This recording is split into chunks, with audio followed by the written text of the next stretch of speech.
Hello everyone, welcome to Ekam IAS Academy. My name is Vijay Kumar, Faculty of Geography. మనం ఈ particular వీడియోలో turmeric farming గురించి మాట్లాడుకోబోతున్నాం. As 2025 UPSC పేపర్లో చూస్తే ఈ పర్టికులర్ సెగ్మెంట్ నుంచి క్వశ్చన్ రావడం జరిగింది. ఈ పర్టికులర్ ప్రోడక్ట్ ఏదైతే అగ్రికల్చర్ ప్రోడక్ట్ ఉందో మళ్ళీ కూడా రిపీటేటివ్గా టర్మరిక్ ఫార్మింగ్ గురించి క్వశ్చన్స్ రిపీటెడ్గా అడగడం జరుగుతుంది. సో దాంట్లో ప్రిలిమ్స్ డైమెన్షన్లో మనం ఫోకస్ చేస్తే ఈ టర్మరిక్ ఫార్మింగ్ గురించి ఏ డైమెన్షన్స్లో ఫోకస్ చేయాలో చూద్దాం. దాని సైంటిఫిక్ నేమ్ వచ్చేసి కర్కామా లొంగా. ఇదొకటి గుర్తుపెట్టుకోండి, ఇదొక స్టేట్మెంట్ రూపంలో మీకు క్వశ్చన్ అడిగే ఛాన్స్ ఉంటుంది. అదే India however is the leading producer, consumer and exporter. కాకపోతే ఇండియాలో ఏ రాష్ట్రాల్లో ఈ పర్టిక్యులర్ పసుపు పండుతుంది అంటే the rank number 1 comes Telangana, followed by Maharashtra, Tamil Nadu, Andhra Pradesh, Karnataka and Odisha. దీంట్లో తెలంగాణ ర్యాంక్ 1 పొజిషన్లో ఉంది. జనరల్గా ఇది అప్ అండ్ డౌన్ అయ్యే ఛాన్స్ ఉంటుంది ఇయర్ బై ఇయర్. దాని యొక్క ప్రొడక్టివిటీ పే స్కేల్ మీద it differs from one particular year to other particular year. మీరు ఎకనామిక్ సర్వేలో కానీ ఇండియన్ ఇయర్ బుక్లో కానీ ఈ లిస్టింగ్ ఒకసారి క్రాస్ చెక్ చేసుకోవాల్సి ఉంటుంది మనకి before you give UPSC examination. అయితే తమిళనాడులో ఎరోడ్ అనే రీజియన్లో మనకి టర్మరిక్ గ్రో అవుతుంది సార్. దానికి జిఐ ట్యాగ్ కూడా ఉంది. అందుకే ఆ ఎరోడ్ సిటీని మనం టర్మరిక్ సిటీ ఆఫ్ ఇండియా అని కూడా గుర్తిస్తూ ఉంటాం. ఇది ఒక పాయింట్ని గుర్తుపెట్టుకోండి. Chances are very great that అక్కడ ఎరోడ్ నుంచి క్వశ్చన్ వచ్చే ఛాన్స్ ఉంది. అదే ఈ టర్మరిక్ గ్రో కావడానికి జాగ్రఫికల్ పర్స్పెక్టివ్గా కొన్ని క్లైమేటిక్ కండిషన్స్ అవసరం ఉంటాయి. ఆ క్లైమేటిక్ కండిషన్స్లో మనం చూస్తే first climatic condition is temperature 20 to 30 degree. అంటే 20 కన్నా తక్కువ ఉన్న గ్రో కాదు, 30 కన్నా ఎక్కువ ఉన్న గ్రో కాదు. దాని బిట్వీన్లో ఏ టెంపరేచర్ ఉన్నా కూడా ఈ పర్టికులర్ టర్మరిక్ అనేది గ్రో అయ్యే ఛాన్స్ ఉంది. సింపుల్గా మాట్లాడితే వార్మ్ అండ్ హ్యూమిడ్ క్లైమేట్ దానికి అవసరం ఉంటుంది. అవి కాకుండా రెయిన్ఫాల్ స్పెసిఫిక్గా మనం చూస్తే 150 సెంటీమీటర్ల నుంచి 200 సెంటీమీటర్ల వరకు వర్షపాతం అనేది అవసరమై ఉంటుంది. ఒకవేళ అంత రెయిన్ఫాల్ రాకపోతే దానికి కాంపన్సేటెడ్గా అంత ఇరిగేషన్ అవసరం ఉంటుంది. So humid regions are good rainfall regions ఎక్కడైతే ఉంటాయో అక్కడ టర్మరిక్ ప్రొడక్షన్ అనేది ఈజీ అవైలబిలిటీగా ఉండే ఛాన్స్ ఉంటుంది. ప్లస్ ఈ టర్మరిక్ అనేది ఇండియాలో ఎయిదర్ వర్షం నమోదయ్యే రీజియన్లో కానీ లేదా ఇరిగేషన్ అవైలబుల్ ఉన్న రీజియన్స్లో కానీ గ్రో అవుతూ ఉంటుంది. అదే ఈ టర్మరిక్కి కావాల్సిన సాయిల్ చూస్తే loamy soil and alluvial soil. జనరల్గా alluvial soils are loamy in nature. Loamy అంటే 50% శాండ్ ఉంటుంది, 50% క్లే ఉంటుంది. ఈ రెండు క్లబ్ చేస్తే లోమీ సాయిల్ అంటారు. Most of the alluvial soils are loamy soils. ఎక్కడైతే అల్యూవియల్ సాయిల్స్ ఉన్నాయో ఆ పర్టిక్యులర్ కాంపోనెంట్లో మనకి ఈ గ్రోత్ అనేది అవైలబుల్ ఉంటుంది. మనకి కేరళ, తమిళనాడు రాష్ట్రాల్లో చూస్తే రీసెంట్గా ఈ పర్టిక్యులర్ ఆర్టికల్ న్యూస్లో వచ్చింది ఈరోజు. అదేంటి అంటే ట్రైబల్ ఏరియాస్లో కొన్ని ఏరియాస్లో ఈ టర్మరిక్ ప్రొడక్షన్ అనేది జరుగుతూ ఉంది.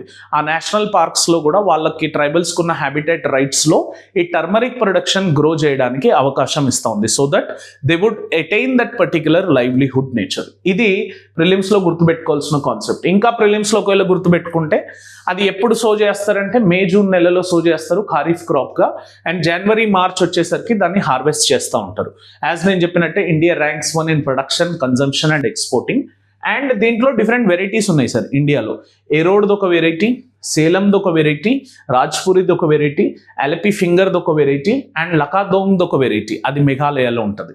మోస్ట్లీ ఈ క్వశ్చన్ అడిగే ఛాన్స్ ఉంది. ఎలపి ఫింగర్, లకాదోంగ్, రాజ్పురి ఇవన్నీ కూడా ఏ పర్టిక్యులర్ క్రాప్కి సంబంధించిన స్పీసీస్ అని అడగడం జరుగుతుంది ప్రిలిమ్స్లో. అదే మెయిన్స్ డైమెన్షన్లోకి వస్తే ఒక 4-5 డైమెన్షన్స్ ఉన్నాయి సార్. అవి మీరు ఓపెన్ చేయాల్సి ఉంటుంది. ఫస్ట్ ఈజ్ ఈ టర్మరిక్ బోర్డు వల్ల ఉన్న economic importance. First of all ఇది high cash crop value. Second, rural లైవ్లీహుడ్స్కి ఇదొక వైటల్ కాంపోనెంట్. వాళ్ళ యొక్క పర్చేసింగ్ పవర్ ప్యారిటీని పెంచడానికి టర్మరిక్ చాలా బాగా ఉపయోగపడుతుంది. ప్లస్ అగ్రికల్చర్ ఎక్స్పోర్ట్స్లో మనం క్రాప్ డైవర్సిఫికేషన్ని మెయింటైన్ చేయాల్సి ఉంటుంది. దాంట్లో turmeric is going to play a crucial role as such. ఇది ఫస్ట్ మెయిన్స్ డైమెన్షన్ ఓపెన్ చేస్తే second mains dimension as it is మీకు తెలిసినట్టు turmeric medicine and industrial usage కేస్కి బాగా వాడుతూ ఉంటారు. ఆయుర్వేదలో కానీ, ఫార్మాసిటికల్స్లో కానీ, లేకపోతే కొన్ని కాస్మెటిక్స్లో కానీ ఈ పర్టిక్యులర్ టర్మరిక్ యూటిలైజేషన్ అనేది ఎక్కువగా ఉంటుంది. కానీ ఈ టర్మరిక్ గ్రోత్లో మనకు కొన్ని ఛాలెంజెస్ ఉన్నాయి. ఆ ఛాలెంజెస్ చూస్తే దీనికి first of all minimum support price అనేది లేదు, గవర్నమెంట్ సపోర్ట్ డైరెక్ట్గా లేదు. Second, pest and disease attacks ఏవైతే ఉన్నాయో అవి on and off and turmeric క్రాప్కి హిట్ చేస్తూ ఉంటాయి. Market access and dependency on middleman ఈ టర్మరిక్ కి చాలా హై ఉంటుంది. అందుకే పసుపు బోర్డు కావాలని తెలంగాణలో అప్పుడు ఉద్యమాలు కూడా జరిగినాయి నిజామాబాద్ జిల్లాలో. And poor post harvest infrastructure, అది దానికి సంబంధించిన డయింగ్ ఇవ్వనివ్వండి, ప్రాసెసింగ్ ఇవ్వండి, ఆ పువర్ పోస్ట్ హార్వెస్ట్ ఇన్ఫ్రాస్ట్రక్చర్ ఉండడం వల్ల ఫార్మర్స్ రిస్క్ తీసుకోవడానికి భయపడతా ఉన్నారు. ఈ 3 డైమెన్షన్స్ని ఓపెన్ చేయడంతో పాటు మనకి గవర్నమెంట్ సపోర్ట్ అనే డైమెన్షన్ని కూడా ఓపెన్ చేయాలి. Mission for integrated development of హార్టికల్చర్లో మనం ఈ పర్టికులర్ టర్మరిక్ని హైగా ప్రమోట్ చేయొచ్చు. స్పైస్ బోర్డ్ ఆఫ్ ఇండియాలో కూడా టర్మరిక్ని హైగా ప్రమోట్ చేయొచ్చు.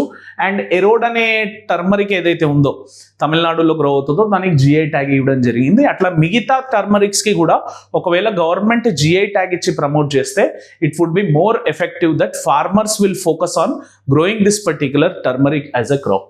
అదే సస్టైనబుల్ ఫార్మింగ్ ప్రాక్టీసెస్ కూడా ఉన్నాయి సార్ ఈ టర్మరిక్లో. ఒకటి ఆర్గానిక్ టర్మరిక్ కల్టివేషన్ అనేది ఒకటి, ఇంటర్ క్రాపింగ్ విత్ జింజర్, ఈ రెండు కూడా sustainable agricultural practices which we generally focus upon with. అదే ప్రిలిమ్స్ నుంచి ఒక క్వశ్చన్ వచ్చింది అనుకోండి టర్మరిక్ నుంచి, consider the following statements regarding with turmeric cultivation, ఇలా క్వశ్చన్ వచ్చే ఛాన్స్ ఉంది. It requires cool and dry climate, India is largest producer, Erode in Tamil Nadu is known for turmeric and has a GI tag.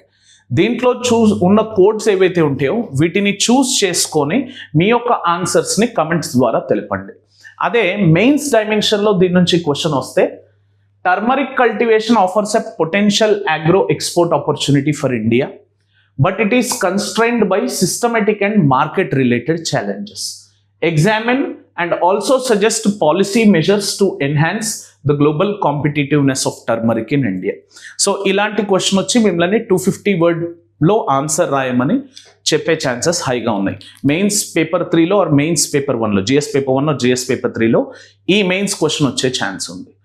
Hopefully అందరికీ video నచ్చినట్టయితే like చేయండి, share చేయండి, comment చేయండి and subscribe to Ekam IAS academy channel. Don't forget to click on the bell icon so that you would be getting continuous notifications. Thank you for watching this. Have an awesome day. Jai Hind.